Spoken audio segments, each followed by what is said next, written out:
Hi everyone, we're here with a timer for an enlarger, and what we're going to do is, this is a Kearsarge 201, not really brand, I only have this for a week, so while I'm selling it for a friend, but I wanted to take a minute here and show you how it works, because it's a pretty nifty timer. It's more advanced than anything I've ever used, and I wish I didn't have to sell it, but anyway, so it has this foot pedal here, and this will do some of the controls for us.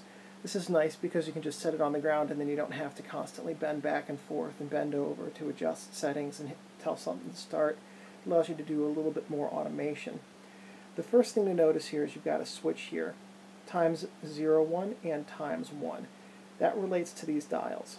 At times 01, this is seconds, and this is tenths of a second. So let's set this for 2 seconds and 2/10 of a second. Time, start, you can see it counting down. Now we set this for times 1. Now it counts a little more slowly. It's full seconds, 10 seconds, single seconds. So this is up to 99 seconds on times 1, 9.9 seconds on times 0.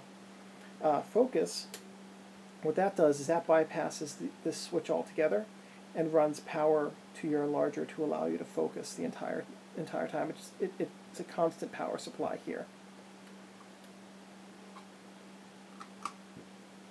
And what I just did there is I hit the foot pedal, and you can see that the foot pedal is the same thing as hitting the start button.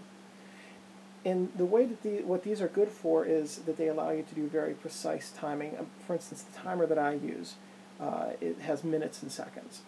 This allowing tenths of a second of timing is extremely precise and very useful for doing things like dodging and burning sections of a photograph into extreme detail in terms of the amount of dodging and burning, and also to allow you to have very precise exposure control when it comes to developing prints.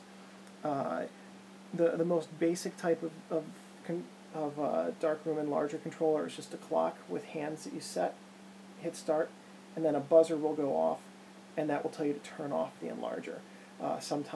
Then the next step up will be a clock that does the turning off for you.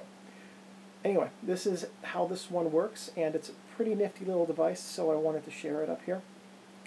If this was useful to you, if you have one of these and you're wondering how to use it, or if you were looking at getting one of these and wanted to know how to use it beforehand, give me a thumbs up if you could. Also, if you want to subscribe to my channel, I have a whole bunch of great movies on the way that I'm writing the scripts for and doing the outlines, and those will be coming over the next year or so. Many of them photography related, not all of them. And also, if you have any comments, questions you have about this unit, or ideas for future videos, please leave them in the comments section. I'm always happy to have your comments, and I try to respond pretty quickly. And I'm more than happy if you have a suggestion for a video to try and film it if I have the equipment and the technical know-how.